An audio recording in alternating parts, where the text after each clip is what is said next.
2. Personas desconocidas.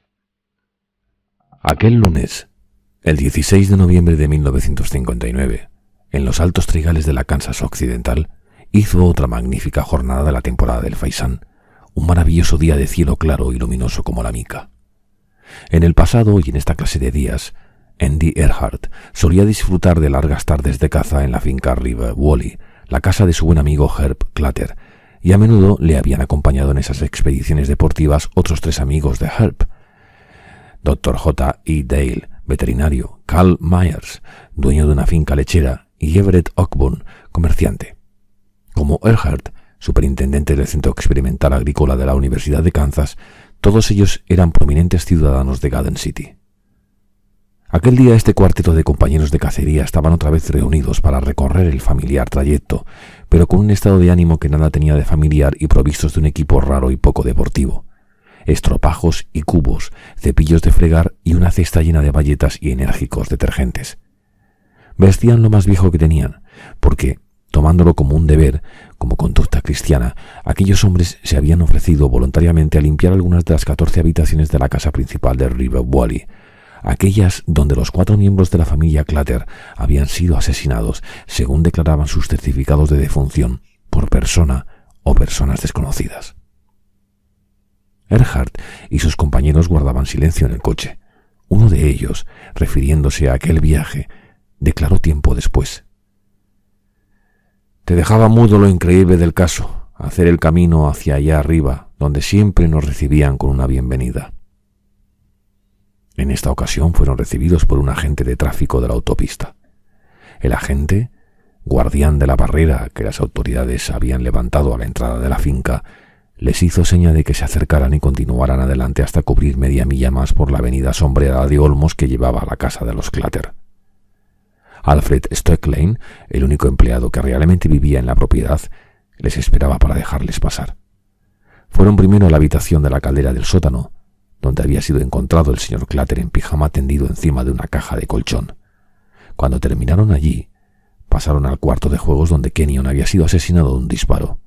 El diván, una reliquia que Kenyon había rescatado y remendado y que Nancy había cubierto con una funda, y muchos almohadones con un lema cada uno, estaba hecho una ruina sangrienta, de modo que, como la caja del colchón, no habría más remedio que quemarlo.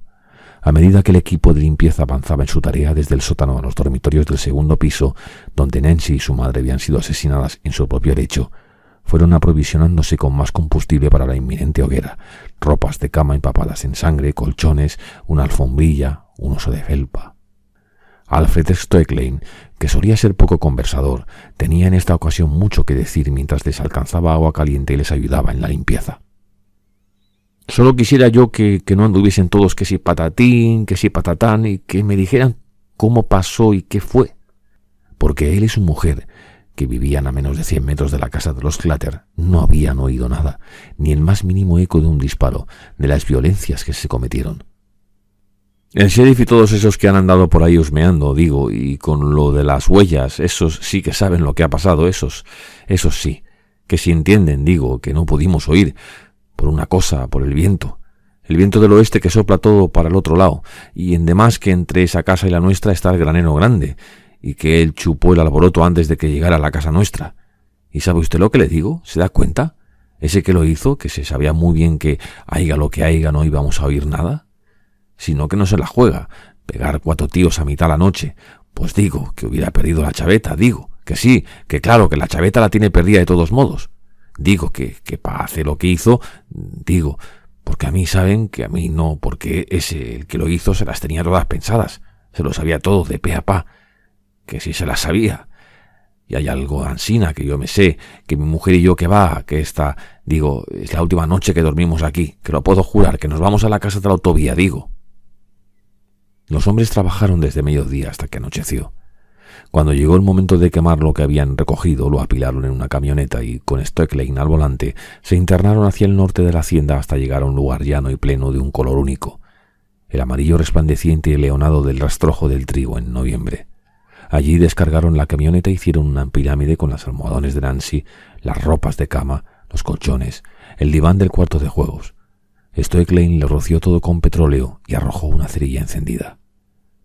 De los presentes, ninguno había sido tan allegado a la familia Clatter como Andy Eard, compañero de clase de Herb en la Universidad del Estado de Kansas, nombre noble, digno, erudito de manos callosas y cuello tostado por el sol. «Fuimos amigos durante 30 años», dijo tiempo después.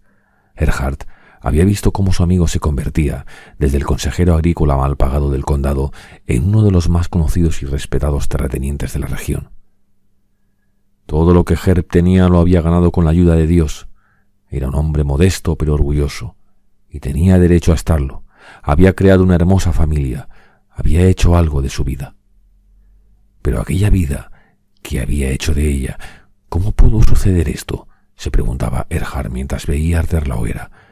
¿Cómo era posible que tanto esfuerzo, tanta virtud pudiera de la noche a la mañana verse reducido a eso?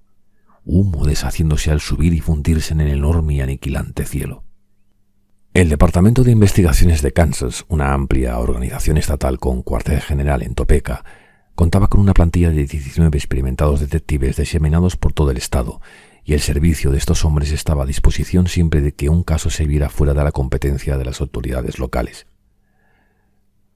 El representante de Garden City y agente responsable de una considerable porción del oeste de Kansas es un hombre sobrio y apuesto, originario de Kansas, desde 4 generaciones atrás, de 47 años, llamado Elvin Adams Dewey. Era inevitable que Al Robinson, sheriff de Finney County, le encargara a Al Dewey el caso Clatter. Inevitable y muy apropiado. Dewey había sido sheriff de Finney County anteriormente, de 1947 a 1955, y antes de ello, agente especial del FBI. Entre 1940 y 1945 prestó sus servicios en Nueva Orleans, San Antonio, Denver, Miami y San Francisco. Estaba, por lo tanto, profesionalmente calificado para encarar un caso tan falto de motivo aparente, tan falto de indicios, como el asesinato de los Clatter. Más aún, como declararía después, se sentía obsesionado en descubrir el autor del delito como si se tratara de una cuestión personal, añadiendo que él y su mujer apreciaban de veras a Herb y a Bonnie, que los veían cada domingo en la iglesia y se hacían frecuentes y recíprocas visitas, para acabar por decir que aunque no los hubiera conocido ni hubiese simpatizado con la familia entera, mi empeño en descubrir al criminal sería el mismo. Porque en mi vida he visto muchas cosas terribles y siniestras, lo juro, pero ninguna tan depravada como esta. Cueste lo que cueste, aunque tenga que dedicar a ello el resto de mi vida, sabré lo que ocurrió en aquella casa, el quién y el por qué. 18 hombres en total se dedicaban exclusiva e íntegramente al caso, entre ellos 3 de los mejores miembros del KBI, los agentes especiales Harold Nye, Roy Church y Clarence Dance. Con la llegada de este trío a Garden City, Dewey dio por seguro que contaba con un poderoso equipo. «Será mejor que cierta persona esté alerta», declaró. El despacho del sheriff está en el 3er piso de la Casa de Justicia de Finney County, edificio corriente de piedra y cemento situado en el centro de una plaza, por lo demás atractiva y con árboles. Hoy Garden City, que fue en tiempos una ciudad fronteriza bastante agitada, es un lugar tranquilo. En realidad el sheriff no tiene mucho que hacer y sus dependencias, 3 habitaciones en escaso mobiliario, son un plácido lugar frecuentado con agrado por el personal de la audiencia que dispone de un rato de ocio. La señora Edna Richardson, su hospitalaria secretaria, tiene siempre el café a punto y tiempo de sobra para darle a la lengua. O mejor dicho, lo tuvo hasta que se presentó eso de los Clatter, que había traído todos aquellos forasteros y todo aquel jaleo de periodistas.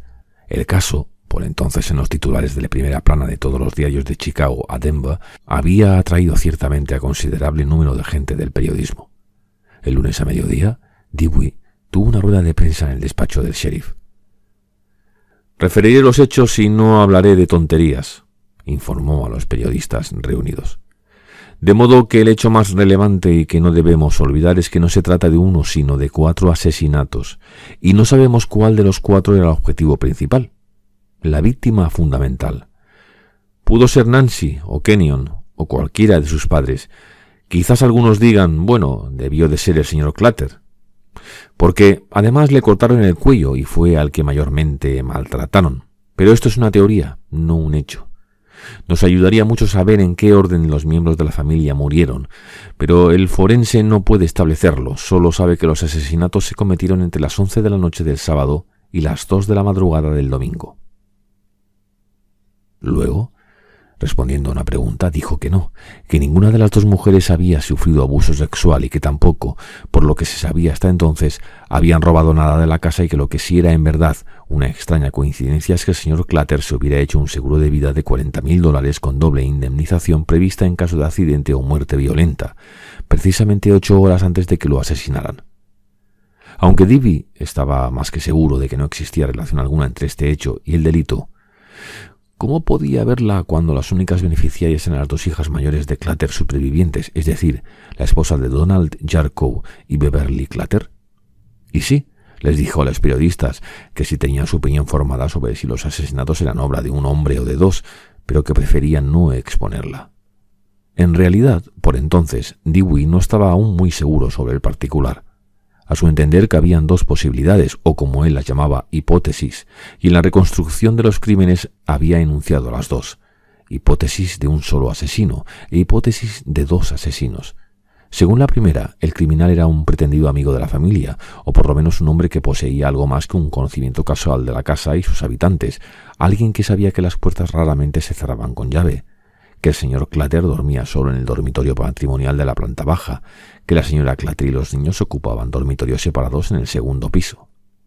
Tal persona, imaginaba Dewey, se aproximó a la casa a pie, probablemente alrededor de la medianoche. Las ventanas estaban oscuras, los Clutter durmiendo, y en cuanto a Teddy, el perro guardián de la casa, era famoso por su pánico a las armas de fuego. A la vista del arma del intruso hubiese agachado la cabeza y habría huido corriendo. Al entrar en la casa, el asesino cortó primero las instalaciones telefónicas, la del despacho del señor Clutter y la de la cocina, y luego entró en el dormitorio del señor Clutter para despertarle. El señor Clutter, a merced del arma del intruso, se vio obligado a obedecer sus órdenes y a acompañarle al segundo piso, donde despertaron al resto de la familia. Entonces, con cuerda y cinta adhesiva suministradas por el asesino, el señor Clutter ató y amordazó a su mujer, ató a su hija, quien inexplicablemente no fue amordazada, y las amarró a sus camas. A continuación, padre e hijo fueron escoltados hasta el sótano y Clutter forzado a taparle a su hijo la boca con cinta adhesiva y atarlo al diván del cuarto de juegos. Después el señor Clutter fue llevado a la habitación de la escalera, golpeado en la cabeza y, a su vez, amordazado y amarrado. Entonces, libre de hacer cuanto se le antojara, el asesino los fue matando uno a uno, siempre con la precaución de recoger el cartucho vacío. Cuando hubo acabado, apagó todas las luces y se marchó. Pudo haber ocurrido así, era solo una posibilidad, pero Dewey tenía sus dudas. Sí, si Herb hubiera imaginado que su familia estaba en peligro de muerte, hubiera luchado como un tigre, y Herb no tenía nada de mentecato, era un hombre robusto en excelentes condiciones, y lo mismo Kenyon, muchacho de anchas espaldas, fornido como su padre, o más. Se hacía difícil comprender cómo un solo hombre armado no pudo con ellos 2. Además, había razones para suponer que los 4 habían sido atados por la misma persona. En los 4 casos se había empleado la misma clase de nudo de media vuelta. Dewey, así como la mayoría de sus colegas, se inclinaba por la segunda hipótesis, que coincidía en muchos puntos esenciales a la primera, con la diferencia de que el asesino no iba solo, sino que tenía un cómplice que le había ayudado a dominar a toda la familia, a atarlos y a amordazarlos. Aunque, también como teoría, tenía sus flaquezas. A Dewey, por ejemplo, se le hacía difícil entender cómo 2 individuos podían llegar al mismo grado de violencia, de furia psicopática para cometer delito semejante. Y proseguía explicando, presumiendo que el asesino fuese alguien que la familia conocía, un miembro de esta comunidad, presumiendo que fuera un hombre normal, excepto en ese rencor insano contra los Clutter o contra uno de los Clutter. ¿Dónde iba a encontrar un cómplice, a alguien tan demencial como para ayudarle? Hay algo que no cuaja. La cosa no tiene sentido, pero, en el fondo, si nos paramos a pensar, nada lo tiene. Terminada la conferencia de prensa, Dewey se retiró a su despacho, una habitación que el sheriff le había cedido temporalmente. No tenía más que una mesa y 2 sillas de respaldo vertical. Esparcidos sobre la mesa estaban los objetos que un día serían exhibidos en un tribunal, o así lo esperaba Dewey, la cinta adhesiva y los metros de cuerda con que habían atado a las víctimas, encerrados ahora en saquitos de plástico sellados. Como indicios no parecían muy prometedores porque ambos eran productos corrientes en el mercado y podían haberse comprado en cualquier sitio de los Estados Unidos. Y fotografías del escenario del crimen tomadas por un fotógrafo de la policía. 20 ampliaciones en papel satinado que mostraban el cráneo destrozado del señor Clutter, el rostro destrozado de su hijo, las manos atadas de Nancy, los ojos muertos de su madre que aún parecían ver, etc. En días sucesivos, Dewey iba a pasarse muchas horas examinando aquellas fotografías con la esperanza de descubrir de repente algo, el detalle significativo. Como en esos entretenimientos, ¿cuántos animales puede usted descubrir en este dibujo? En cierto modo, eso es lo que estoy tratando de hacer yo, hallar los animales escondidos. Presiento que deben estar ahí. Si solo pudiera descubrirlos. En realidad, una de las fotografías, un primer plano del señor Clutter tendido en la caja de colchón, había suministrado una valiosa sorpresa: huellas, trazas polvorientas de un zapato con suela a rombos. Las huellas, imperceptibles a simple vista, estaban registradas en la película. La lámpara reveladora del flash había mostrado su presencia con soberbia exactitud. Esas huellas, junto con otra hallada en la misma cubierta de la caja de cartón, clarísima marca sanguinolenta de una media suela marca Catspaw, eran las únicas evidencias serias que los investigadores podían declarar como tales. Y no es que estuvieran declarándolas, pues Dewey y todo su equipo habían decidido mantener en secreto su existencia. Entre otras cosas, sobre la mesa de Dewey estaba el diario de Nancy Clutter. Solamente lo había hojeado y ahora se proponía leer cuidadosamente las anotaciones hechas día a día, que comenzaban en su 13º cumpleaños para terminar solo 2 meses antes de su 17º. Eran las confidencias, que nada tenían de sensacionales, de una niña inteligente que amaba a los animales, que le gustaba leer, guisar, coser, bailar, montar a caballo. Una muchacha bonita, virginal y muy querida, que consideraba divertido flirtear, pero que, sin embargo, estaba real y sinceramente enamorada de Bobby. Dewey leyó primero la última anotación. Consistía en 3 líneas escritas un par de horas antes de que la asesinaran. Estuvo Jolene K. y le enseñé a hacer una tarta de cereza, ensayado con Roxy. Bobby estuvo aquí y vimos la televisión. Se fue a las 11. El joven Rapp, la última persona que vio a la familia con vida, había soportado ya un exhaustivo interrogatorio y, a pesar de haber declarado francamente que habían pasado una velada común y corriente, fue citado para un segundo interrogatorio en el que iba a ser sometido a la prueba de un detector de mentiras. El hecho cierto era que la policía todavía no estaba dispuesta a descartarlo como sospechoso. Dewey no creía que el muchacho tuviera algo que ver. Sin embargo, era verdad que al comenzar la investigación, Bobby resultaba ser la única persona a quien atribuir un motivo, aunque fuera poco consistente. En su diario, Nancy se refería con frecuencia a la situación que supuestamente pudo ser el motivo.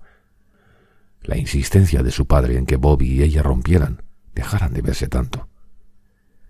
Tal oposición se debía al hecho de que los Clutter fueran metodistas y los Rapp católicos, hecho que, según Clutter, eliminaba cualquier posibilidad de que la joven pareja, algún día, pudiera contraer matrimonio. Pero la anotación del diario que más atormentaba a Dewey no se refería al problema Clutter-Rapp, ni tenía relación alguna con ser metodista o católico, sino con un gato, con la misteriosa desaparición del gatito preferido de Nancy, Boops, pues según constaba en el diario, 2 semanas antes de su propia muerte ella lo había encontrado tendido en el granero, víctima, o así lo creía, sin decir por qué, de un veneno. Al pobre Boops lo he enterrado en un lugar especial. Al leerlo, Dewey pensó que podía ser muy importante. Si el gato había sido envenenado, ¿no podía tratarse de un pequeño malévolo preludio de los asesinatos? Decidió que debía encontrar ese lugar especial donde Nancy había sepultado a su gatito, aunque ello significase rastrear toda la vasta propiedad River Valley. Mientras Dewey estaba ocupado con el diario, sus principales ayudantes, los agentes Church, Dance y Nye, recorrían toda aquella zona hablando, como decía Dance, con cualquiera que pueda decirnos algo, con los profesores del colegio de Holcomb, del que Nancy y Kenyon habían sido alumnos destacados, siempre con las máximas calificaciones, con los empleados de River Valley Farm, que en primavera y verano sumaban 18, pero en la estación actual de barbecho eran solamente Gerald Van Vliet y otros 3 además de la señora Helm, con amigos de las víctimas, con sus vecinos y muy especialmente con sus parientes. De aquí y de allá habían llegado una veintena de ellos para asistir al funeral que iba a llevarse a cabo el miércoles por la mañana. El más joven de los agentes del KBI, Harold Nye, inquieto hombrecillo de 34 años, de ojos inquietos y desconfiados, nariz, barbilla e inteligencia agudas, tenía la misión, que él llamaba ese condenado y delicado asunto, de entrevistar al clan Clutter entero. Es penoso para mí y penoso para ellos. Cuando hay en juego asesinatos no se pueden tener muchas consideraciones con el dolor personal, ni con la intimidad, ni con los sentimientos personales. Hay que hacer preguntas, y algunas hieren profundamente. Pero ninguna de aquellas personas a quienes interrogó, ninguna de las preguntas que hizo, indagaba respecto a la cuestión afectiva. Pensé que quizá la respuesta fuera otra mujer, un triángulo. Bueno, considerando los hechos, el señor Clutter era un hombre sano, relativamente joven, pero su mujer era casi una inválida, incluso dormía en otra habitación. Le proporcionó una sola información útil. Ni siquiera las dos hijas podían sugerir el menor motivo para el crimen. En resumen, Nye solo consiguió enterarse de esto. De toda la gente que hay en el mundo entero, los Clutter eran quienes menos probabilidades tenían de ser asesinados. Al terminar el día, cuando los tres agentes se reunieron en el despacho de Dewey, se vio que Dance y Church habían tenido mejor suerte que Nye, hermano Nye, como le llamaban los demás. Los miembros del KBI tienen debilidad por los apodos. A Dance le llaman viejo, injustamente porque todavía no llega a los 50, es fornido pero ágil y con una cara ancha de gato, y a Church, que tiene ya unos 60, es de piel rosada y aspecto profesional, aunque duro. Según sus colegas, además de la pistola más rápida de todo Kansas, le llaman rizos porque es casi calvo. Ambos, en el curso de sus investigaciones, habían obtenido prometedoras pistas. La de Dance hacía referencia a un padre e hijo que llamaremos Juan el Viejo y Juan el Chico. Unos años atrás, Juan el Viejo había concertado con el señor Clutter una pequeña transacción comercial cuyo resultado había encolerizado a Juan el Viejo, convencido de que Clutter le había hecho una mala jugada. Tanto Juan el Viejo como Juan el Chico eran bebedores empedernidos. Es más, con frecuencia Juan el Chico daba con sus huesos en la cárcel por alcohólico. Un desafortunado día, padre e hijo, envalentonados por el whisky, aparecieron por la casa de Clutter con la intención de vérselas con Herb. No tuvieron ocasión, porque Clutter, un abstemio decidido a combatir activamente contra la bebida y contra los borrachos, tomó un fusil y los echó de su finca. Los Juanes no habían podido perdonar nunca tal descortesía. No hacía ni un mes Juan el Viejo le había dicho a un amigo: «Cada vez que pienso en aquel bastardo, mis manos comienzan a temblar. Lo destrozaría». La pista de Church era parecida. También él oyó hablar de alguien que sentía declarada antipatía por el señor Clutter, cierto señor Smith, no es este su verdadero nombre, que estaba convencido de que el señor Derribe Wally había matado de un tiro a su perro de caza. Church había ido a inspeccionar la granja de Smith y allí, colgando de una viga del granero, había visto una cuerda con la misma clase de nudo utilizado para atar a los Clutter. «Quizás uno de ellos sea nuestro hombre», dijo Dewey. «Un asunto personal, un rencor que hizo que alguien perdiera el juicio, se saliera de quicio». «A menos que se trate de otro robo», observó Nye, a pesar de que el robo con motivo se había discutido mucho y ahí, poco más o menos, descartado. Los argumentos en contra eran válidos. El mayor de ellos, la legendaria resistencia que sentía el señor Clutter a poseer dinero en efectivo, no tenía caja fuerte y nunca llevaba encima una suma importante. Además, si el motivo era robo, porque el ladrón no se había llevado las joyas que llevaba puestas la señora Clutter, un aro de oro y un anillo con un brillante. Pero Nye no estaba convencido. «Toda la maquinación huele a robo. ¿Qué decir del portamonedas de Clutter? Alguien lo dejó vacío y abierto sobre su cama y no creo que fuese su propietario. Y el bolso de Nancy. Estaba tirado por el suelo, en la cocina. ¿Cómo llegó allá? Sí, y desde luego en toda la casa no había ni un céntimo. Bueno, $2 que tenía Nancy en su mesa, dentro de un sobre. Y sabemos que Clutter había firmado un cheque de $60 el día antes. Calculemos que le quedarían por lo menos unos 50. Claro que algunos dirían: nadie mata a 4 personas por $50. O también: claro, quizá el asesino tomó el dinero pero solo para despistarnos, para hacernos creer que el motivo era el robo. Bueno, pero yo sigo con mis dudas», concluyó Nye. Cuando oscureció, Dewey interrumpió la consulta para llamar por teléfono a su esposa Marie y decirle que no le esperase a cenar. Ella le dijo: «Bueno, muy bien, Alvin». Dewey notó en el tono cierta inquietud inhabitual. Los Dewey, padres de 2 niños, hacía 17 años que estaban casados, y Marie, nacida en Luisiana y antigua taquígrafa del FBI, a quien él había conocido cuando lo destinaron a Nueva Orleans, aceptaba y comprendía los avatares de su profesión, los insólitos horarios, las inesperadas llamadas que lo llevaban de improviso de uno a otro extremo del estado. «¿Sucede algo?», le preguntó. «Nada», le aseguró ella, «solo que cuando regreses esta noche tendrás que llamar al timbre. He hecho cambiar todas las cerraduras». Él comprendió entonces y le contestó: «No te preocupes, cariño, solo cierra las puertas y deja encendida la luz del porche». Después que hubo colgado, uno de sus colegas le preguntó: «¿Qué pasa? ¿Está María asustada?». «Sí, ¿y quién no lo estaría?», contestó. Había quien no lo estaba. Desde luego, la viuda encargada del correo, la intrépida Myrtle Clare, no estaba asustada. Hablaba desdeñosamente de sus conciudadanos, calificándolos de atajo de pusilánimes que tienen miedo hasta cerrar los ojos. Refiriéndose a sí misma, declaraba: «Esta pobre vieja duerme tranquila como siempre. El que quiera jugarme una mala pasada que lo intente y ya verá». 11 meses después, unos enmascarados armados con fusiles, tomándole la palabra, invadieron la estafeta de correos y aligeraron a la dama con $950. Como siempre, la opinión de la señora Clare no coincidía casi con ninguna otra. «Lo que es por acá», opinaba el dueño de una ferretería de Garden City, «lo que más se vende en estos días son cerraduras y cerrojos. A nadie le preocupa de qué marca sean, lo único que quieren es que sean resistentes». Claro que la imaginación siempre puede abrir cualquier puerta, girar la llave y dejar paso al terror. El martes al alba, unos cazadores de faisanes procedentes de Colorado, forasteros ignorantes del desastre ocurrido en el lugar, se quedaron atónitos al telespectáculo que presentaba Holcomb desde su coche. Las ventanas iluminadas, casi todas las ventanas de casi todas las casas en las habitaciones inundadas de luz, se veían gentes completamente vestidas, familias enteras que se habían pasado la noche entera en estado de alerta, vigilando, escuchando. ¿De qué tenían miedo? «Puede que vuelva a ocurrir», era la usual respuesta, con algunas variaciones.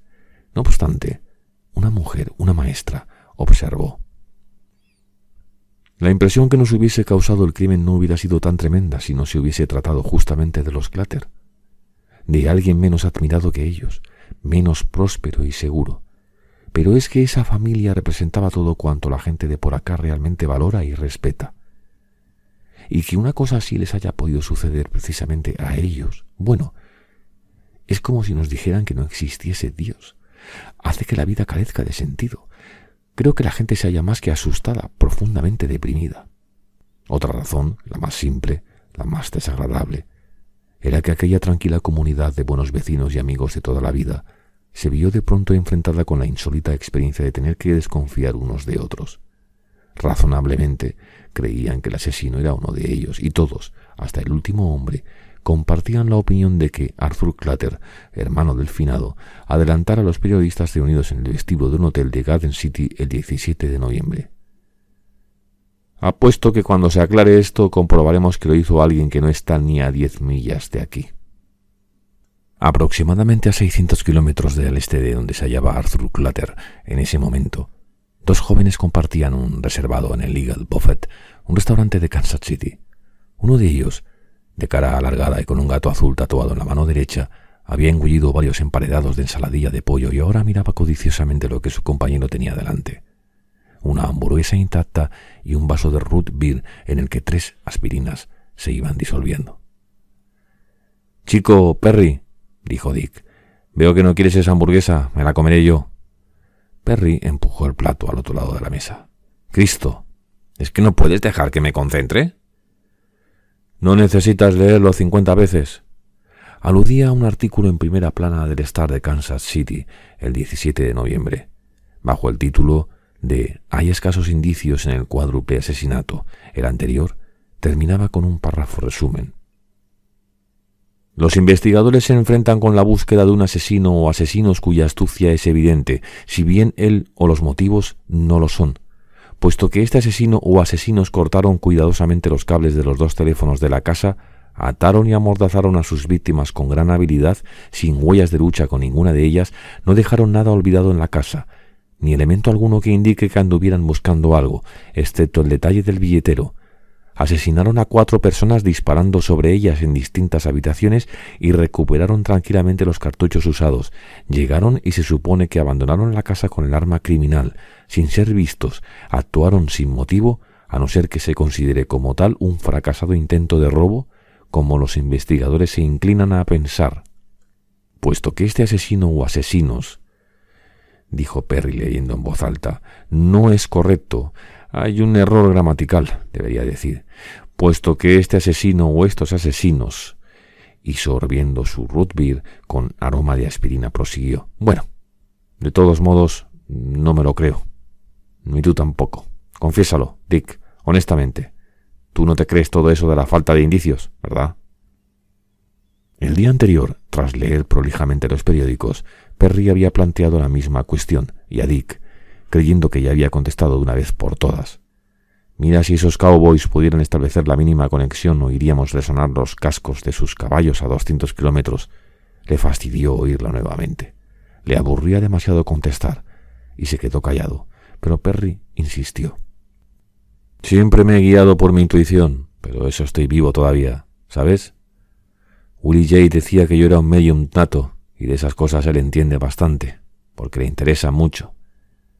Me dijo que yo poseía un alto grado de percepción extrasensorial, un poco como si tuviera radar por dentro. Percibes las cosas antes de verlas, presientes lo que va a suceder. Mira, por ejemplo, a mi hermano y su mujer, Jimmy y su mujer. Estaban locos el uno por el otro, pero él era celoso como un demonio y con sus celos le hacía tan infeliz, pensando siempre que ella le estaba engañando a sus espaldas, que al final ella se pegó un tiro y al día siguiente Jimmy se disparó una bala en la cabeza. Cuando sucedió, era en 1949 y yo estaba en Alaska con mi padre, por Cycle City, y le dije a mi padre, Jimmy ha muerto. Una semana después nos llegaba la noticia, la pura verdad. Otra vez estando en el Japón, yo trabajaba descargando en un barco y me senté para descansar un minuto. De pronto una voz en mi interior me gritó, ¡salta! Y yo di un brinco de 3 metros. En aquel mismo instante y en el mismo lugar donde yo había estado sentado, vino a desplomarse una tonelada de mercancía. No me importa que te lo creas o no. Podría contar 100 de casos así. Por ejemplo, antes de tener aquel accidente con la moto lo vi todo lo que iba a suceder. Lo vi en mi cabeza, la lluvia, la huella de las ruedas que habían patinado y yo por la carretera, tirando en el suelo, sangrando y con las piernas rotas. Eso es lo que me pasa ahora. Una premonición. Algo me dice que esto es una trampa. Golpeó el diario con el dedo. Un montón de prevaricaciones. Dick pidió otra hamburguesa. En los últimos días venía arrastrando un hambre que nada, 3 sucesivos bistecs, una docena de chocolatinas Hershey, medio kilo de pastillas de goma, parecía satisfacer. En cambio, Perry, por su parte, no tenía apetito. Se mantenía de root beer, aspirinas y cigarrillos. «No me extraña que tengas visiones», le dijo Dick. «Anda, vamos, Rico, sacúdete el canguelo. Nos salimos con la nuestra. Ha estado perfecto». «Considerando bien las cosas, me sorprende que lo digas», murmuró Perry. El tono tranquilo subrayaba la malicia que la respuesta encerraba, pero Dick supo acusarla. Hasta llegó a sonreír y su sonrisa era pura astucia. «Fíjate», decía su sonrisa de buen chico, «fíjate qué personaje tan simpático soy, que apuesto, un tipo por el que cualquiera se dejaría afeitar». «Muy bien», dijo Dick. «Puede que me hubieran dado una información falsa. ¡Aleluya! Pero en conjunto ha sido perfecto. No dejamos huella alguna. La han perdido y quedará perdida para siempre. No hay ni una sola conexión. Yo puedo pensar en una». Perry había ido demasiado lejos, pero aún fue más allá. «Floyd, ¿no es ese el nombre?» Un golpe bajo, pero Dick lo merecía. Su confianza era como una cometa que necesitara de vez en cuando que le arriaran la cuerda. Sin embargo, Perry pudo observar, no sin cierta aprensión, síntomas de cólera y que iban transfigurando la expresión de Dick, mandíbulas, labios. La cara entera se distendió y en las comisuras de los labios aparecieron incipientes espumarajos. Muy bien, si llegaban a pelear, Perry sabría cómo defenderse. Era bajo, algunos centímetros más bajo que Dick, y no podía contar con sus piernas cortas y dañadas, pero en cambio le superaba en peso. Era más fornido y tenía unos brazos que podían cortar el aire a un oso. Pero demostrarlo, tener una pelea, una lucha jugándose el todo por el todo, era lo menos deseable en esa ocasión.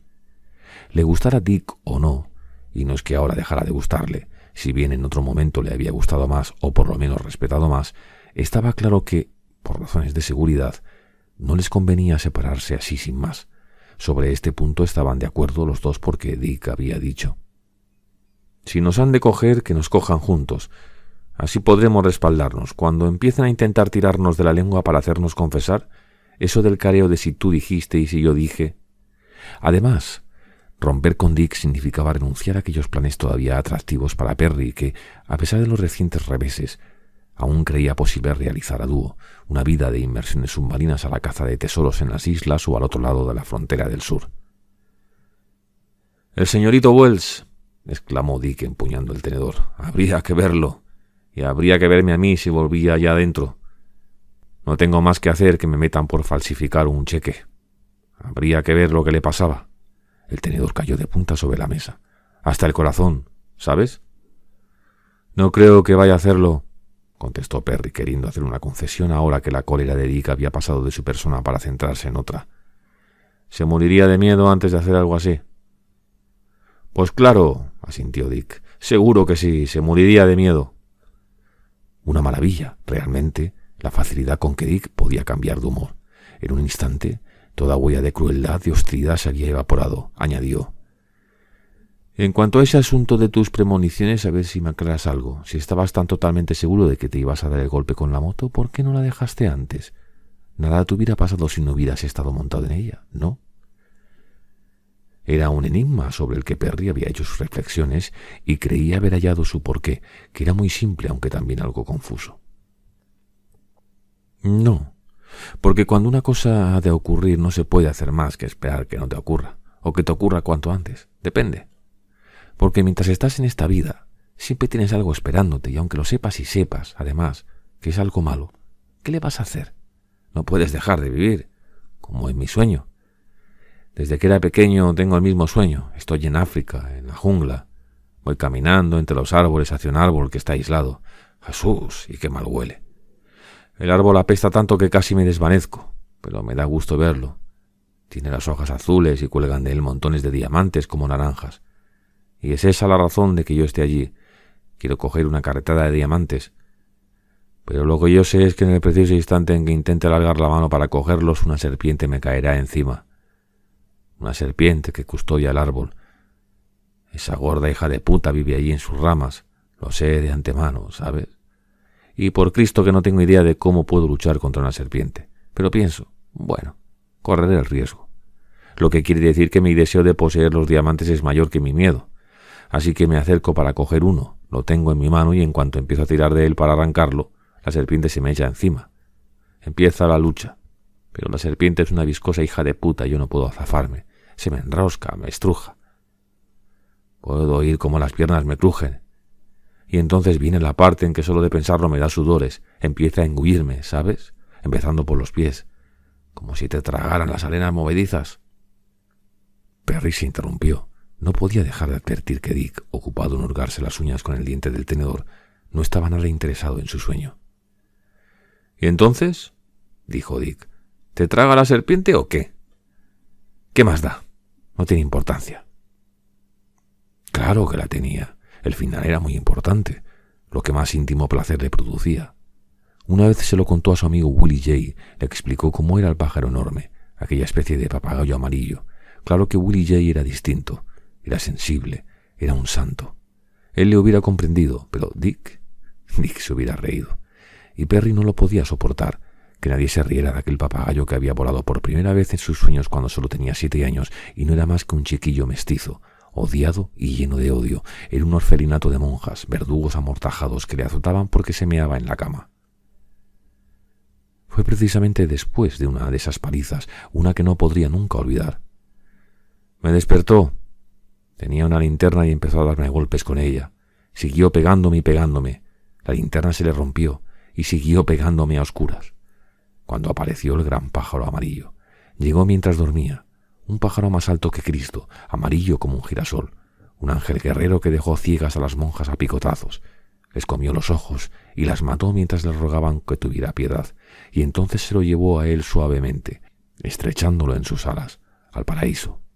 A medida que transcurrían los años, iban cambiando los particulares tormentos de que el pájaro le libraba. Otras cosas, niños mayores, sus padres, una novia infiel, un sargento que conoció en el servicio militar, reemplazaban a las monjas, pero el pájaro, su vengador alado, reaparecía siempre.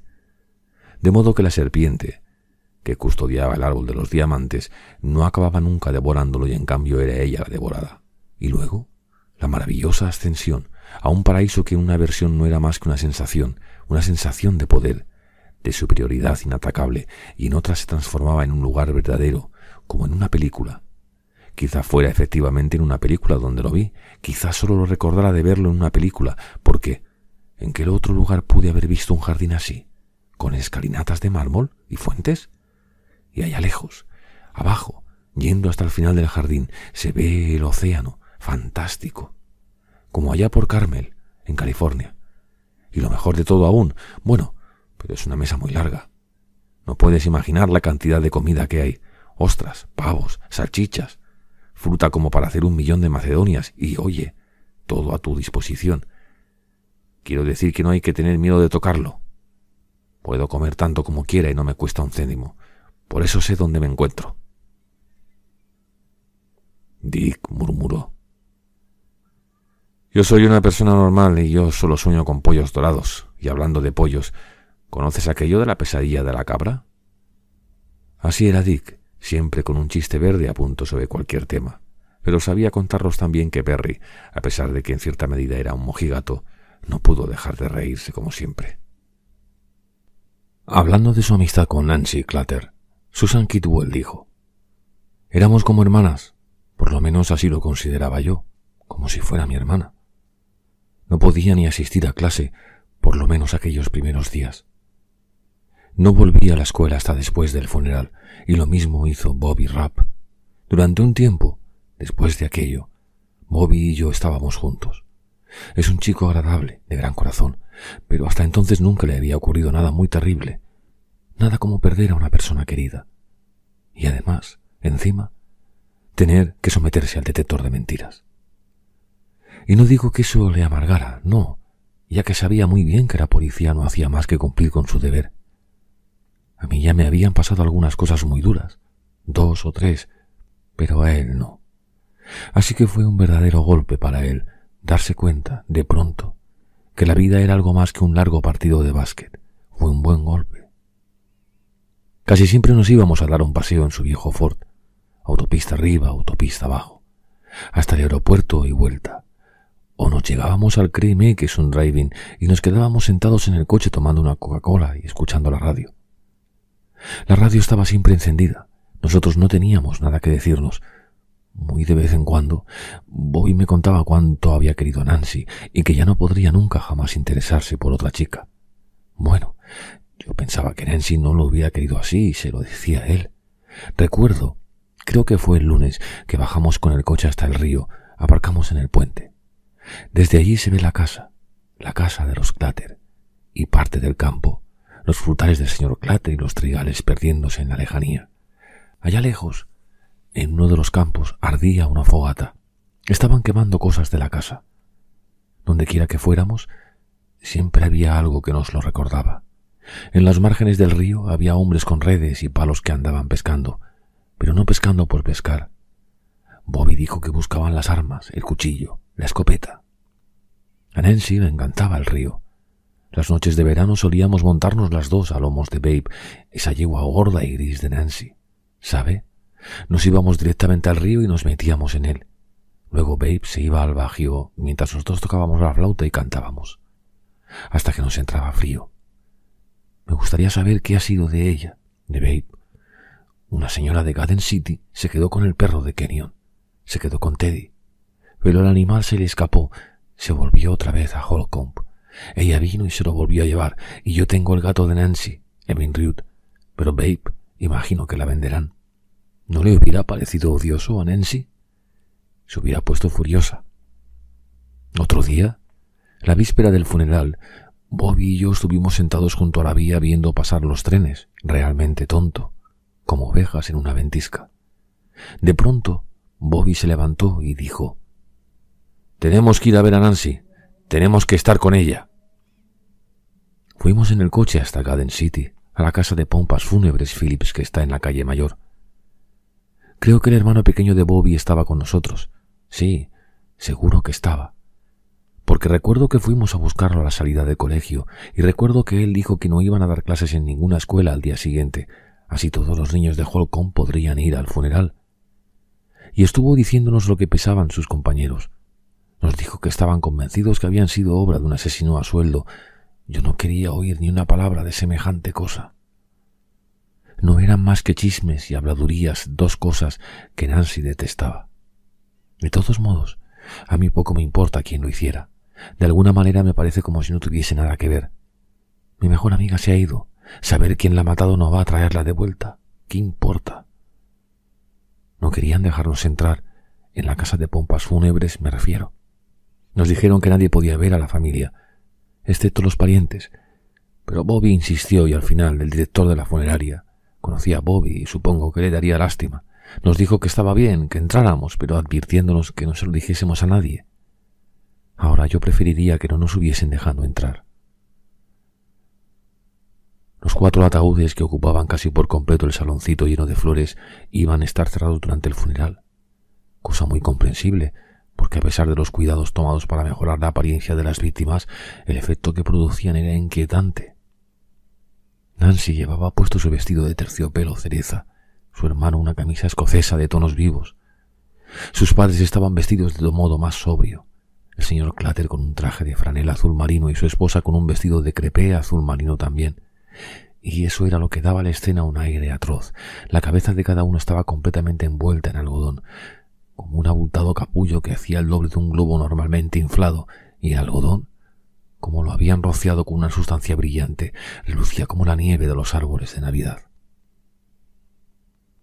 Susan se retiró inmediatamente. Fui afuera y esperé en el coche, recordó. Al otro lado de la calle un hombre barría hojas. Me quedé mirándole, porque no quería cerrar los ojos. Pensaba, si los cierro me desmayo. Lo estuve, pues, mirando cómo barría las hojas y las quemaba. Lo miraba sin ver nada, porque todo lo que tenía ante mis ojos era su vestido. Lo conocía tan bien. Le ayudé a elegir la tela. El modelo fue idea suya y se lo hizo ella misma. Recuerdo lo satisfecha y contenta que estaba el día que lo estrenó en una fiesta. Todo lo que podía ver era el vestido rojo de Nancy, y Nancy en él, bailando. El Star de Kansas City publicaba una exhaustiva descripción del funeral de los Clatter, pero ya hacía 2 días que había salido del diario cuando Perry, tumbado en la cama de una habitación del hotel, acertó a leerlo, pero aún así se limitó a echarle un vistazo, saltándose párrafos. Unas 1000 personas, la mayor aglomeración registrada en la primera iglesia metodista en sus 5 años de existencia, asistieron hoy a los funerales de las 4 víctimas. Varias compañeras de Nancy del colegio de Holcomb estallaron en llanto cuando el reverendo Leonard Cowan dijo: «Dios nos ofrece valor, amor o esperanza, aun a pesar de que caminemos a través de las sombras del valle de la muerte. Estoy seguro de que Él estuvo con ellos en sus últimos momentos. Nunca prometió Jesús que viviríamos sin tristeza ni dolor. Lo que siempre dijo fue que Él estaría con nosotros para ayudarnos a soportar la tristeza y el dolor». En este día peculiarmente cálido para la estación, 600 personas llegaron hasta el cementerio de Wally View, situado al norte de la ciudad. Allí, durante el servicio religioso llevado a cabo ante las tumbas, rezaron el Padre Nuestro. Sus voces unidas en un grave susurro resonaban en todo el cementerio. 1000 personas. Perry estaba impresionado. Se preguntaba cuánto habría costado el funeral. Tenía el dinero metido en la cabeza, aunque quizá mucho menos que a primera hora del día, un día que había comenzado exactamente sin un cobre. Pero, gracias a Dick, la situación había mejorado desde entonces. Ahora Dick y él poseían una bonita suma, suficiente como para llevarles a México. Dick, sagaz, listo, sí, Eso había que reconocérselo. Cristo, era increíble cómo sabía madrugar a un tipo, como aquel dependiente de la tienda de confecciones de Kansas City, Missouri, la primera elegida por Dick para dar un golpe. En cuanto a Perry, que era novato en eso de hacer pasar un cheque, estaba tan nervioso que Dick tuvo que decirle: «Todo lo que quiero que hagas es que te quedes a mi lado, que no te rías ni te sorprendas de nada de lo que yo diga. Esas cosas hay que improvisarlas». Para lo que se proponían, Dick era, al parecer, la persona indicada. Entró con una desenvoltura y con desenvoltura presentó a Perry al vendedor como un amigo mío que está a punto de casarse, y siguió diciendo: «Yo voy a ser el testigo y le estoy ayudando a comprarse lo que le hace falta, digamos, para su ajuar». El vendedor tragó el anzuelo e inmediatamente se vio Perry quitándose los pantalones de drill para probarse un tétrico traje que el dependiente consideraba ideal para una ceremonia informal. Después de comentar el extrañamente desproporcionado tipo de su cliente, su superdesarrollado torso sostenido por aquellas piernas cortas, añadió: «Me temo que no tenemos nada que pueda irle bien sin necesidad de un arreglo». «Oh», contestó Dick, «no había inconveniente. Sobraba tiempo porque la boda era de mañana, en una semana». Una vez aclarado aquello, se pusieron a elegir un equipo de chaquetas y pantalones menos sobrios, apropiados para lo que, según Dick, iba a ser una luna de miel en Florida. «¿Conoce el Eden Rock?», preguntó Dick al vendedor. «El que está en Miami Beach. Pues ya tienen reservas. El regalo de los padres de ella. 2 semanas a $40 por día. ¿Qué me dice? Un enano feo como este va y encuentra un bombón que no solo es un bombón, sino que además está cargada de oro, mientras que tipos como usted y yo, con buena presencia». El vendedor presentó la cuenta. Dick se llevó la mano al bolsillo trasero del pantalón, frunció el ceño, hizo chasquear los dedos y exclamó: «¡Puñeta! ¡Me he dejado el billetero en casa!». Frase que a su compañero le pareció tan poco original que creyó que no podría engañar ni a un tonto negro recién nacido. Pero al parecer, el vendedor lo creía porque cuando Dick sacó un cheque en blanco y lo firmó por $80 más del total de la cuenta, le entregó inmediatamente el cambio en efectivo. Afuera, Dick le dijo: «¿Así que te casas la semana que viene? Bueno, pues vas a necesitar un anillo». Poco después, en el viejo Chevrolet de Dick, llegaban a una tienda llamada Las Mejores Joyas. De allí, después de pagar con un cheque un anillo de boda y otro de brillantes, fueron a una casa de empeños. A Perry le dolía desprenderse de ellos. Casi había comenzado a creer en aquella pretendida novia, si bien, en su imaginación, contrariamente a la descripción de Dick, no era ni rica ni guapa, sino muy bien educada. Sabía hablar con corrección y probablemente poseía título universitario. Un tipo de chica muy intelectual. La clase de muchacha que siempre había deseado encontrar y que nunca tuvo en la realidad. A menos de contar a Cookie, aquella enfermera que había conocido cuando estuvo hospitalizado como resultado del accidente de moto, una muchacha estupenda, Cookie, le había iniciado en la literatura seria.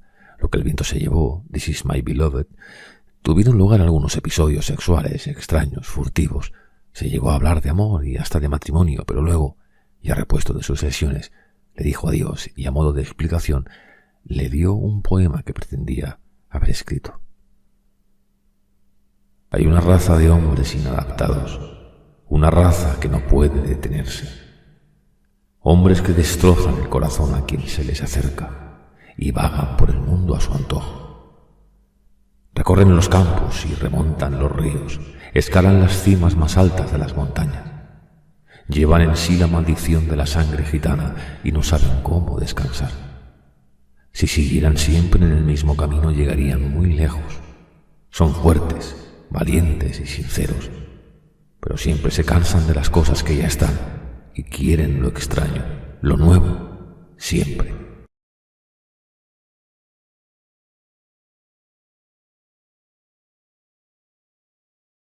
No había vuelto a verla ni había sabido nada más de ella, pero algunos años más tarde se hizo tatuar su nombre en el brazo y una vez en que Dick le preguntó quién era Cookie, contestó: «No es nadie, una chica con la que estuve a punto de casarme». El hecho de que Dick hubiera estado casado 2 veces y que tuviera 3 hijos era algo que le envidiaba. Una mujer, hijos representaban experiencias que un hombre debía tener, aun si, como en el caso de Dick, ni le hacían feliz ni le servían de nada. Los anillos fueron empeñados por $150. Visitaron otra joyería, Goldman's, y salieron de ella con un reloj de pulsera de hombre, de oro. La parada siguiente fue en una casa de artículos fotográficos Elko y compraron una sofisticada cámara filmadora. «Las cámaras son la mejor inversión», le informó Dick a Perry. «Los objetos más fáciles de empeñar o vender, las cámaras y los aparatos de televisión». Así que decidieron conseguir varios de estos últimos y una vez cumplida la tarea, se dedicaron a asaltar algún que otro almacén de prendas de vestir, Shepherd & Foster's, Rothschild's, Shoppers Paradise.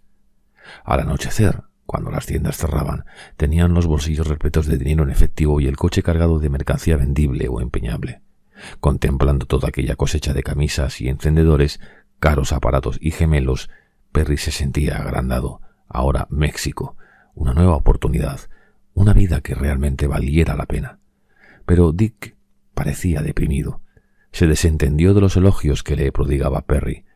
«Te lo digo en serio, Dick, has estado asombroso. La mitad de las veces hasta yo me lo creía». Perry estaba desorientado. Le resultaba incomprensible que Dick, siempre tan pagado de sí mismo, teniendo ahora motivos para vanagloriarse, pareciera turbado, desantelado y triste. Perry le dijo: «Te invito a una copa».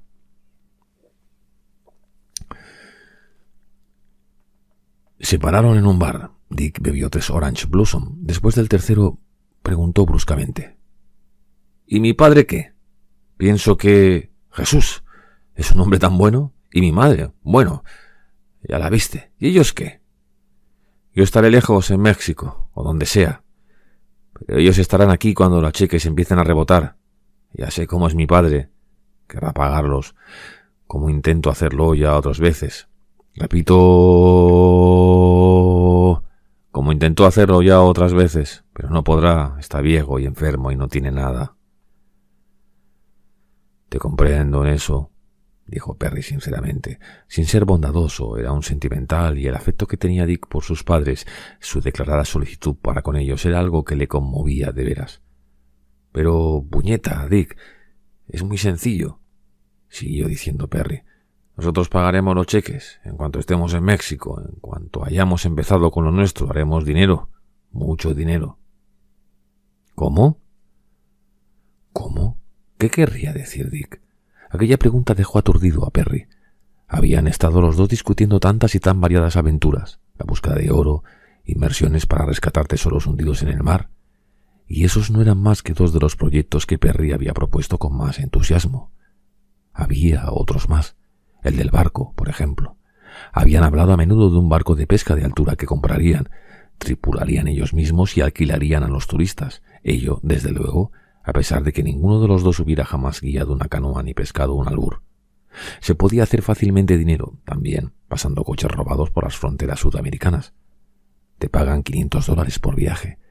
Al menos recordaba Perry haber leído en alguna parte, pero entre las muchas respuestas que pudo haberle dado, escogió recordar a Dick la fortuna que les estaba guardando en las Islas de los Cocos, una manchita de tierra que emergía desde cerca de Costa Rica. «No bromeo, Dick», le contestó Perry. «De veras que existe. Tengo un mapa. Conozco toda la historia. Lo enterraron allí en 1821. Lingotes de oro peruano, joyas. $60 millones, eso es lo que dicen que vale. Aún así no lo encontramos todo, si solo encontramos algo de eso. ¿Me escuchas, Dick?» Siempre hasta entonces Dick le había alentado.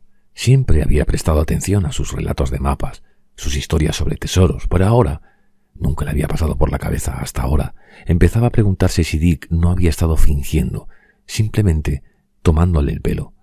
Aquel pensamiento, de lo más doloroso, se desvaneció porque Dick, con un guiño y un codazo jocoso, le contestó: «Seguro, hombre, te escucho desde el comienzo, sin perderme nada». Eran las 3 de la madrugada y el teléfono volvió a sonar.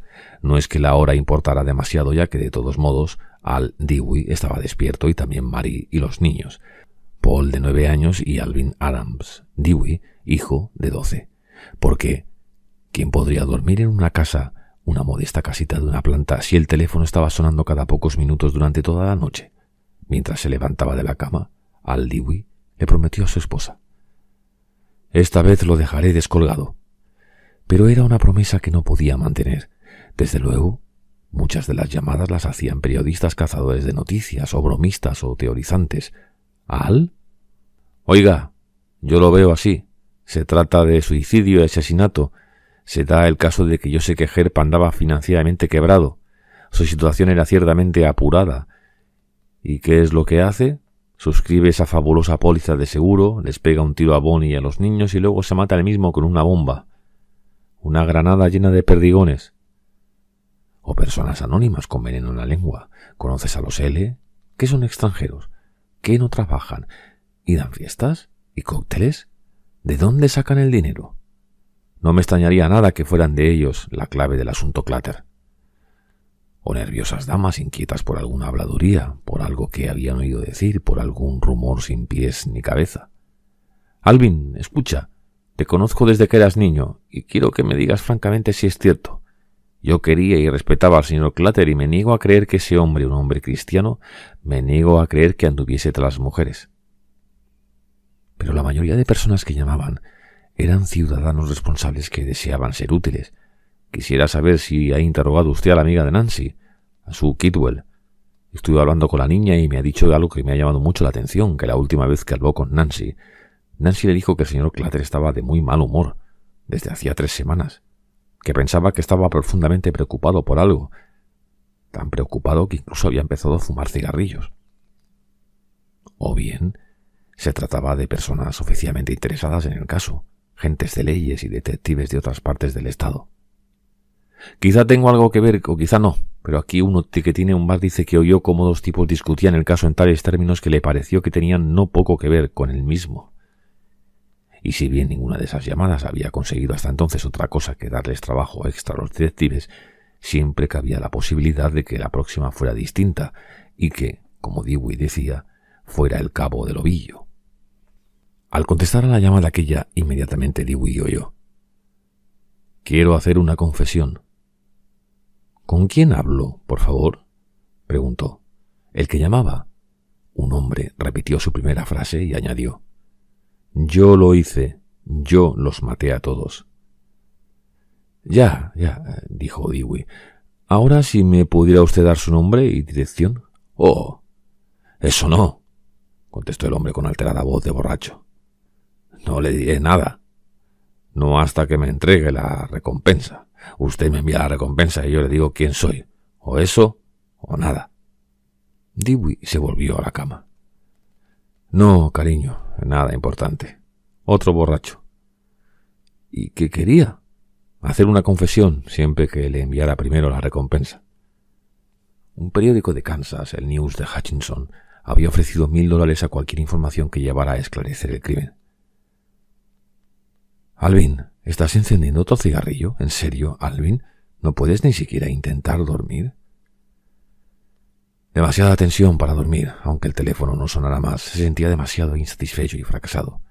Ninguna de las pistas le había conducido a otra parte que a un callejón sin salida con la más negra de las paredes al fondo. ¿Bobby Rapp?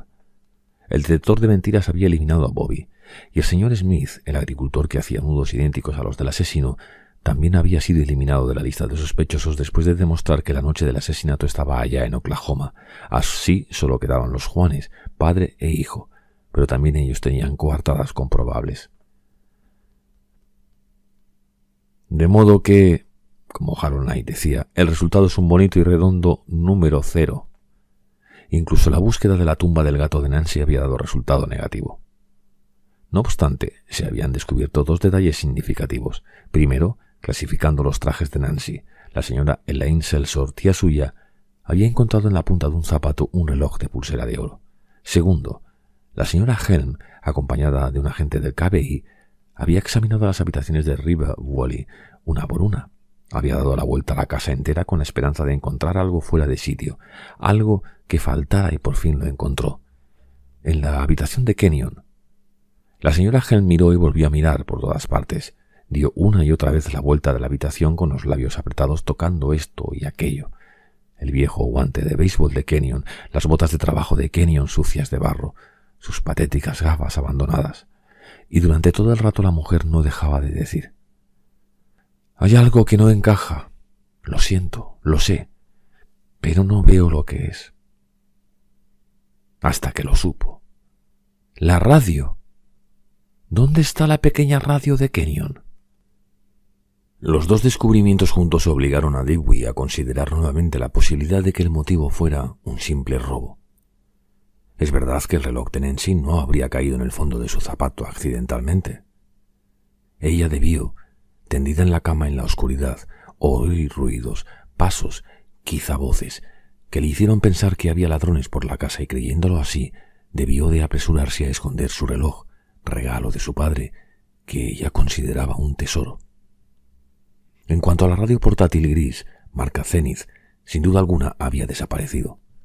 De todos modos, Dewey no podía aceptar la teoría de que toda una familia había sido asesinada por provecho tan mezquino por unos pocos $, y una radio. Aceptarla hubiera sido invalidar la imagen que se había formado del asesino, o mejor dicho, de los asesinos. Él y sus colaboradores habían decidido pluralizar el término. La experta realización de los crímenes constituía una prueba suficiente de que por lo menos uno de ellos era dueño de una astucia y serenidad poco comunes y de que debía de ser, una persona demasiado inteligente para haberse metido en semejante aventura sin un motivo calculado. Además, Dewey había tenido en cuenta varios detalles que reforzaban su convicción de que, por lo menos, uno de los asesinos estaba emocionalmente ligado a las víctimas y que sentía por ellas, incluso aunque hubiera llegado a ocasionarles la muerte, cierta retorcida ternura. ¿Cómo explicar sino lo de la caja de colchón? El asunto de aquella caja de colchón era una de las cosas que más atormentaban a Dewey. ¿Por qué los asesinos se habrían tomado la molestia de trasladar la caja desde un extremo del sótano hasta la caldera y depositarla allí en el suelo, a no ser con la intención de que el señor Clutter estuviera más cómodo? ¿De hacer que tuviera, mientras veía acercarse el cuchillo, un jergón menos duro que el frío cemento? Y, observando las fotografías del escenario del crimen, Dewey había sabido discriminar otros detalles más que parecían subrayar su idea de un asesino que ocasionalmente se sentía movido por impulsos de consideración. Nunca lograba encontrar la expresión exacta por una especie de enfermiza meticulosidad, de blandura, lo de los cubrecamas. Vamos, ¿qué clase de persona hubiera hecho aquello? Atar dos mujeres como Bonnie y Nancy fueron atadas para luego cubrirlas con la colcha, arroparlas como diciéndoles dulces sueños y buenas noches. O lo de la almohada bajo la cabeza de Kenyon. Al principio creí que la almohada había sido puesta allí, simplemente para que su cabeza fuera un blanco más fácil. Pero ahora pienso que no. Fue hecho por la misma razón por la que la caja de colchón apareció en el suelo, para que la víctima estuviera más cómoda. Pero especulaciones como esas, si bien tenían a Dewey obsesionado, no le satisfacían ni le producían la sensación de que había llegado a alguna parte. Raramente un caso se resuelve gracias a bonitas teorías. Él confiaba en los hechos, sudados y maldecidos. La cantidad de hechos que investigar y comprobar, así como el plan fijado para obtenerlos, aseguraban sudores a mares, ya que se trataba de seguir y controlar centenares de personas, entre ellas todos los antiguos empleados de River Whalley, todos los amigos y familiares, todos aquellos con quienes el señor Clutter había concertado negocios, grandes o pequeños, un viaje a paso de tortuga en su pasado. ¿Por qué? Como Dewey le dijo a sus compañeros: hay que proseguir hasta que conozcamos a los Clutter mejor de lo que ellos mismos llegaron jamás a conocerse, hasta que veamos un punto de contacto entre lo que encontramos aquella mañana de domingo y algo que sucedió quizá 5 años atrás. La conexión. Tiene que haber una, tiene que haberla. La esposa de Dewey dormitaba, pero se despertó otra vez cuando él volvió a levantarse de la cama. Oyó todavía cómo contestaba de nuevo al teléfono, y de la habitación contigua donde dormían los niños le pareció que salían sollozos. ¿Paul? Por lo general Paul no se alteraba por nada ni podía decirse que fuera un niño molesto ni que tuviera nada de llorón. Andaba demasiado ocupado cavando túneles en el patio de la casa o haciendo prácticas para llegar a ser el corredor más veloz de Finney County. Pero aquella mañana, a la hora del desayuno, rompió a llorar. Su madre no tuvo que preguntarle por qué. Sabía muy bien que, aunque el pequeño solo captaba a medias las razones del movimiento que había a su alrededor, se sentía amenazado por aquel teléfono obsesionante, por los desconocidos que llamaban a la puerta, por los ojos de su padre, cansados y llenos de preocupación, Ella, entonces, se dirigió a Paul para reconfortarle. Su hermano, 3 años mayor, le ayudó. «Paul», le dijo, «tranquilízate. Ahora cálmate y mañana te enseñaré a jugar al póker». Dewey estaba en la cocina. Marie, que iba en su busca, se lo encontró allí, esperando a que el café se colara y con las fotografías del escenario del delito desparramadas ante sí, como manchas macabras en la mesa de la cocina, que estropeaban el efecto de las bonitas frutas estampadas sobre el hule. En una ocasión él le había ofrecido enseñarle las fotos y ella había rehusado diciendo: «Quiero recordar a Bonnie tal como era, a todos ellos». Dewey propuso: «Quizás sería mejor que los niños estuvieran con mi madre». Su madre, viuda, no vivía muy lejos, en una casa que a ella le parecía demasiado grande y silenciosa. Los nietos eran siempre bienvenidos. Por unos pocos días, hasta... Alvin, ¿crees que alguna vez volveremos a llevar una vida normal?, preguntó la señora Dewey. Su vida normal era esta. Los dos trabajaban. La señora Dewey como secretaria en una oficina y se repartían los quehaceres domésticos, turnándose en la cocina y en las limpiezas. Cuando Alvin era sheriff, me consta que algunos se burlaban de él y decían: «Mira, mira, ahí va el sheriff Dewey, todo un machote. Lleva unas 6 balas automáticas, pero en cuanto llega a casa deja el arma y se pone el delantal». Por entonces estaban ahorrando para construir una casa en un terreno de cerca de 10 hectáreas que Dewey había comprado en 1951, varios kilómetros al norte de Garden City. Si hacía buen tiempo, y especialmente cuando los días eran cálidos y el trigo estaba crecido y amarillo, le gustaba llegarse hasta allí en el coche y probar puntería, disparar a los cuervos, a latas de conserva, o vagar con la imaginación por la casa que soñaba tener, por el jardín que soñaba cultivar, y bajo los árboles que aún no había plantado. Tenía la seguridad de que algún día, en aquella llanura sin sombra alguna, se alzaría su propio oasis de robles y olmos. Algún día, si Dios quiere. La fe en Dios y el ritual que esta fe requería, ir a la iglesia todos los domingos, rezar antes de las comidas y antes de irse a acostar, constituían una importante parte de la existencia de Dewey. «No entiendo cómo nadie puede sentarse a la mesa sin sentir deseos de bendecirla», dijo una vez la señora Dewey. «A veces, cuando vuelvo a casa después del trabajo, pues estoy cansada. Pero siempre hay café sobre el hornillo y a veces carne en el congelador. Los chicos encienden fuego para hacer la carne, charlamos, nos contamos unos a otros cómo fue nuestra jornada y cuando la cena está dispuesta, me doy cuenta de que tengo muy buenos motivos para sentirme feliz y agradecida. Y por eso digo entonces: gracias, Señor. Y no lo digo solo porque debo, sino porque siento necesidad de hacerlo». «Alvin, contéstame», dijo ahora la señora Dewey. «¿Crees que alguna vez volveremos a llevar una vida normal?». Iba a contestar, pero el teléfono le detuvo. El viejo Chevrolet salió de Kansas City el 21 de noviembre, sábado por la noche. El equipaje iba atado al guardabarros y al techo. El portaequipajes no se podía cerrar de tan cargado y atestado que iba. En el interior del coche, sobre el asiento posterior, había 2 aparatos de televisión, uno encima de otro. Los pasajeros viajaban estrechos, Dick al volante y Perry abrazado a su vieja guitarra Gibson, la más amada de sus posesiones. En cuanto a los demás bienes de Perry, una maleta de cartón, una radio portátil gris, marca Zenith, un bidón de 5 litros de extracto de root beer, temía no encontrar en México su bebida favorita, y 2 grandes cajas conteniendo libros, manuscritos y recuerdos queridos. ¿Y cómo se había puesto Dick? Había maldecido las cajas, dándolas de puntapiés, diciendo que solo eran 200 kilos de asquerosa porquería. Las 2 cajas formaban parte también del desorden del interior del coche. Hacia la medianoche cruzaron la frontera de Oklahoma. Perry, contento y feliz de haber salido de Kansas, logró por fin despreocuparse del todo. Ahora era cierto, estaban en camino para no volver jamás, sin remordimientos por lo que a él se refería, ya que no dejaba nada atrás.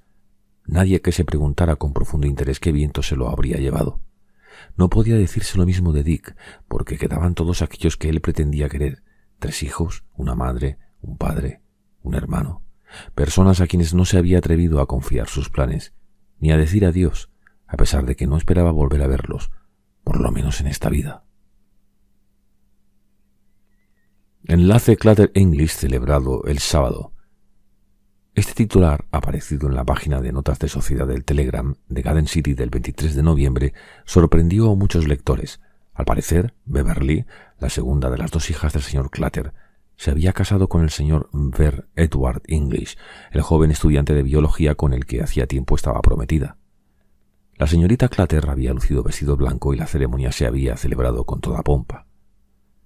La señora de Leonard Cowan actuó de solista y la señora de Howard Blanchard de organista, en la primera iglesia metodista, aquella misma iglesia donde 3 días antes la novia había llorado, como era de rigor, a sus padres, a su hermano y a su hermana menor. Pero, sin embargo, según el Telegram, Ver y Beverly tenían planeado casarse por Navidades. Las participaciones estaban ya impresas y el padre de la novia había reservado la iglesia. Debido a la inesperada tragedia y dado que la mayoría de parientes se hallaban por ello reunidos, venidos de lugares distantes, la joven pareja decidió celebrar su boda el sábado. Celebrada la boda, todos los Clatter se dispersaron. El lunes, día en que los últimos de ellos abandonaron Garden City, el Telegram publicó en su primera plana una carta escrita por el señor Howard Fox de Oregón, Illinois, hermano de Bonnie Clatter. La carta, después de agradecer al vecindario el haber abierto sus casas y corazones a la desconsolada familia, se transformaba en un ruego. En esta comunidad, se refería a la Garden City, hay muchos resentimientos. He oído decir incluso y en más de una ocasión que cuando se encuentre el asesino ha de colgársele del árbol más cercano. No permitamos que esos sean nuestros sentimientos. El daño está ya hecho, y acabar con otra vida en nada podrá cambiarlo. Sepamos perdonar según la voluntad de Dios. No estaría bien que alimentáramos rencor en nuestros corazones. Al autor de este acto le será muy difícil vivir con su conciencia. Solo obtendrá la paz de espíritu cuando recurra a Dios en busca de perdón. No seamos sus obstáculos, por el contrario, roguemos para que encuentre la paz. El auto estaba aparcado en un promontorio donde Perry y Dick habían decidido hacer un alto. Era mediodía. Dick recorría el panorama con unos prismáticos, montañas, gavilanes revoloteando en un cielo blanco, una polvorienta carretera que entraba y salía serpenteando de un polvoriento pueblecito blanco. Aquel era su segundo día en México y hasta el momento todo le había parecido magnífico, hasta la comida. En aquel instante se estaba comiendo una tortilla fría y aceitosa. Habían cruzado la frontera por Laredo, en Texas, la mañana del 23 de noviembre, y dormido su primera noche en un prostíbulo de San Luis de Potosí. Estaban ahora 300 kilómetros al norte de su próximo destino, México capital. ¿Sabes qué estoy pensando?, preguntó Perry. Pues que nosotros dos debemos de tener algo anormal para hacer lo que hicimos. ¿Hicimos qué? Lo de por allá. Dick dejó caer los prismáticos en su funda de piel, un lujoso estuche que lucía las iniciales HWC. Estaba harto hasta el cansancio. ¿Por qué demonios no podría tener Perry la boca cerrada? ¡Cristo Jesús! ¿De qué servía sacar a relucir aquella historia cada 2 por 3? Era verdaderamente insoportable. Ahora que habían llegado a una especie de acuerdo de no mencionar el condenado asunto, más aún, había que olvidarlo y basta. La gente capaz de hacer algo así debe de tener algo anormal, insistió Perry. No hablarás por mí, Rico, dijo Dick. Yo soy un tipo normal. Y Dick estaba convencido de lo que decía. Se creía tan equilibrado, tan cuerdo como el que más, solo que quizás un poco más listo que la mayoría. Pero Perry, había, al parecer de Dick, algo anormal en el pequeño Perry, y se quedaba corto. En la primavera anterior, cuando compartían la misma celda en la penitenciaría del estado de Texas, se había familiarizado con muchas de las peculiaridades menores de Perry, con lo tan crío que podía ser, siempre mojando la cama y llorando en sueños. «Papá, te he buscado por todas partes. ¿Dónde estás, papá?» Y siempre pasándose horas sentado chupándose el pulgar y meditando frente a sus presuntas guías de tesoros. Lo que solo era una parte, porque había otras. En ciertas cosas, Perry nada tenía de crío, le ponía a uno los pelos de punta. Por ejemplo, tenía un mal genio infernal. Podía ponerse fuera de sí más deprisa que un indio borracho, pero lo malo era que nadie se apercibía de ello. Puede que estuviera a punto de matarte, pero nadie podría decirlo, ni mirándole ni escuchándolo, dijo Dick una vez. Por violenta que fuera su cólera interior, Perry no dejaba de ser exteriormente aquel hombre duro y frío de ojos serenos un poco soñolientos. Hubo un tiempo en que Dick creyó poder regular la temperatura de aquellas súbitas fiebres heladas que daban sudores y escalofríos a su amigo. Se había equivocado, la consecuencia del descubrimiento fue sentirse inseguro con Perry, del todo desorientado. En realidad lo natural era que le tuviera miedo y no acertaba a adivinar por qué no se lo tenía. Muy dentro de mí, prosiguió Perry, en lo más profundo, nunca creí que podría hacerlo, una cosa así. ¿Y aquel negro? ¿Qué? Comentó Dick. Silencio. Dick se dio cuenta de que Perry se había quedado mirándole. Hacía una semana que en Kansas City Perry se había comprado unas gafas oscuras de última moda con varillas plateadas y cristales espejados. A Dick no le gustaban. Le había dicho a Perry que le daba vergüenza que le vieran con alguien que llevaba semejante pijotería. En realidad, lo que le irritaba eran los cristales espejados. No resultaba muy tranquilizador tener los ojos de Perry escondidos tras el misterio de aquellas superficies coloradas y reflectoras. Pero con un negro, respondió Perry, es distinto. Aquel comentario, la reluctancia con que se había pronunciado, hizo que Dick preguntara, ¿es que no lo mataste? ¿O no fue como me dijiste? Era una pregunta importante porque su interés en Perry y su valoración de las características y posibilidades de Perry tuvieron origen en esa historia que un día le contó de cómo se cargó a un negro, dándole golpes hasta dejarlo tieso. Pues claro que lo maté, solo que un negro no es lo mismo. Luego añadió, ¿sabes lo que me roe el cerebro de lo otro? Que no me lo creo, que no creo que nadie pueda salirse con tanta facilidad de una cosa así, porque no veo cómo puede ser hacer lo que hicimos y tener la seguridad 100% de que no va a pasarnos nada. Eso es lo que me pudre la sangre. Que no me puedo quitar de la cabeza que va a pasarnos algo. Aunque de niño había frecuentado la iglesia, Dick no se había inclinado nunca a creer en Dios ni se dejaba turbar por supersticiones. A diferencia de Perry, no tenía la certeza de que un espejo roto significara 7 años de mala suerte, ni que contemplar la luna nueva a través de un cristal presagiara desgracias. Pero Perry, con sus agudas e irritantes intuiciones, había dado de lleno en una de las recurrentes dudas de Dick. También Dick pasaba por momentos en que aquella pregunta le daba vueltas por la cabeza. ¿Será posible? ¿Serían ellos dos capaces ante Dios de salir con bien de una cosa como esa? De pronto le dijo a Perry, «Y ahora basta, cállate». Inmediatamente puso el motor en marcha y sacó el coche de promontorio dando marcha atrás. Frente a él, en la polvorienta carretera, vio un perro que trataba bajo el cálido sol. Montañas, gavilanes revoloteando en un cielo blanco. Cuando Perry le preguntó a Dick, «¿Sabes qué estoy pensando?», sabía que iniciaba una conversación que a Dick iba a gustarle muy poco y que por esa razón él mismo hubiera preferido evitar. Estaba de acuerdo con Dick, porque seguiría hablando de ello, pero no siempre lograba reprimirse. Tenía lapsus de debilidad, momentos en que recordaba cosas, una luz azulada que explotaba en una habitación oscura, los ojos de cristal de un oso de peluche, en que unas voces, ciertas palabras empezaban a darle vueltas por la cabeza. «Oh, no! ¡Oh, se lo ruego! ¡No, no, no, no, no! ¡No lo haga! ¡Oh, se lo ruego, no lo haga! ¡Se lo ruego!». Volvía a oír ciertos ruidos. Un dólar de plata rodando por el suelo, el pisar de unas botas en una escalera de madera y el sonido de las respiraciones, el jadeo, las frenéticas aspiraciones de aire de un hombre con la tráquea partida. Cuando Perry dijo «Pienso que nosotros dos debemos de tener algo anormal», estaba admitiendo algo que él mismo no le gustaba admitir. Después de todo, era doloroso imaginar que uno podía ser un anormal, especialmente si de ser anormal uno no tenía la culpa, sino que era algo con lo que ya se nació. No había más que fijarse en su propia familia, en lo que había venido a parar. La madre, una alcohólica que murió ahogada en uno de sus vómitos. De sus hijos, 2 muchachos y 2 niñas, solo la hija menor, Bárbara, se había sentado en una vida regular, se había casado y había empezado a crear una familia Fern. La otra hija, se tiró ventana abajo de un hotel de San Francisco. Perry trató siempre de creer que había resbalado porque a Fenn él la había querido mucho. Era una persona tan estupenda, con tanto sentido artístico, una formidable bailarina y además sabía cantar bien.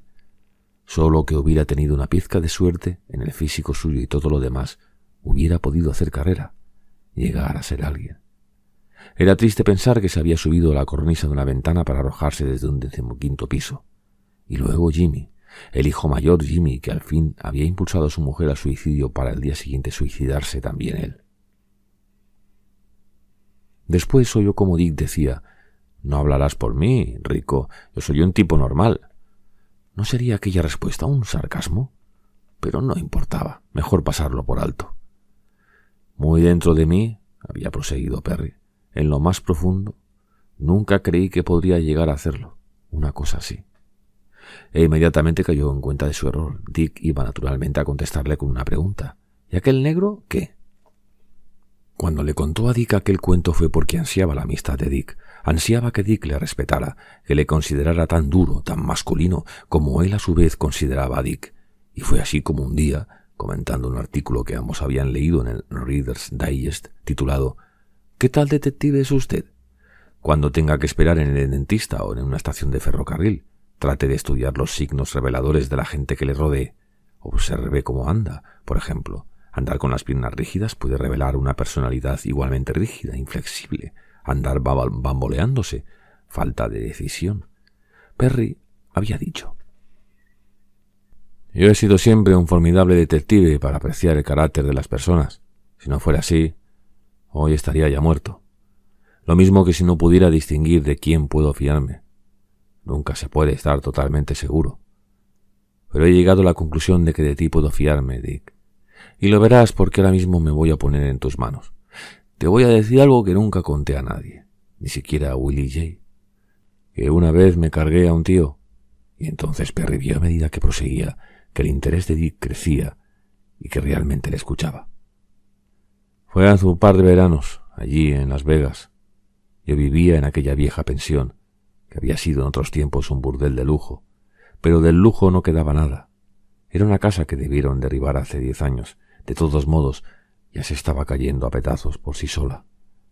Las habitaciones más baratas eran las del ático, que era donde estaba la mía, y la de aquel negro también. Se llamaba King y estaba de paso. Estábamos allá arriba los dos solos más 1.000.000 de cucarachas. King ya no era joven precisamente, pero como había trabajado en carreteras y otras cosas así, al aire libre, tenía un físico respetable. Llevaba gafas y leía todo el tiempo. Nunca cerraba su puerta. Cada vez que yo tenía que pasar por allí lo veía siempre tendido y en cueros. Estaba sin empleo y decía que tenía unos ahorros del último y que tuvo, y que ahora quería quedarse todo el día tumbado en la cama leyendo, abanicándose y bebiendo cerveza. Leía tebeos e historietas del oeste. Nada, pura basura. Era un buen tipo. Algunas veces bebíamos una cerveza juntos y un día hasta me prestó $10. No tenía motivo alguno para hacerle ningún daño, pero una noche, que estábamos sentados allá arriba en el ático y hacía tanto calor que no se podía dormir, le dije: «Anda, King, vamos a dar una vuelta por ahí en el coche». Yo tenía por entonces un viejo coche que había desmontado. Le había trucado el motor y lo había pintado de color plata. Lo llamaba espectro de plata. Fuimos a dar una vuelta muy larga. Llegamos hasta el desierto. Por allá hacía fresco. Paramos el coche y nos bebimos algunas cervezas más. King salió del coche y yo le seguí. No se dio cuenta de que yo había cogido la cadena aquella, una cadena de bicicletas que siempre tenía debajo de mi asiento. Lo cierto es que no tenía ninguna intención de hacerlo hasta que lo hice. Le di en la cara. Las gafas se le rompieron. Seguí dándole. Después no sentí nada especial. Lo dejé allí y nunca oí una palabra sobre eso. Puede que nadie lo haya encontrado, solo los buitres. Había algo de verdad en aquello, Perry. Efectivamente, había conocido en las circunstancias descritas a un negro llamado King. Pero si el hombre estaba por entonces muerto, no era por obra de Perry. Él nunca alzó la mano contra él. Si fuera por él, King estaría todavía tumbado en algún lugar, abanicándose y consumiendo cerveza. ¿O es que no lo mataste? ¿O es que no fue como me dijiste?, había preguntado entonces Dick. Perry, como mentiroso, Dejaba mucho que desear, no era ni astuto ni fecundo, pero cuando contaba un cuento generalmente sabía mantenerlo, por lo cual comentó: «Pues claro que lo maté. ¿Sabes lo que me roe el cerebro de lo otro? Que no me lo creo, que no creo que nadie pueda salirse así con tanta facilidad de una cosa como esta». Y sospechaba que Dick tampoco, porque Dick estaba también cargado de ciertas aprensiones místico-morales de Perry, por lo menos en gran parte. Así que dijo: «Y ahora basta. Cállate». El coche se puso en marcha. Delante, a una treintena de metros, un perro trotaba a un lado de la carretera. Dick tomó de pronto aquella dirección. Era un vulgar perro viejo, sarnoso y de huesos frágiles. El encontronazo cuando el coche lo embistió no fue mucho mayor que el que hubiera producido un pájaro. Pero Dick se sintió satisfecho. «Bravo». Eso era lo que decía siempre después de haber atropellado a un perro, cosa que no dejaba nunca de hacer si le presentaba la ocasión. «Bravo, le dimos de pleno».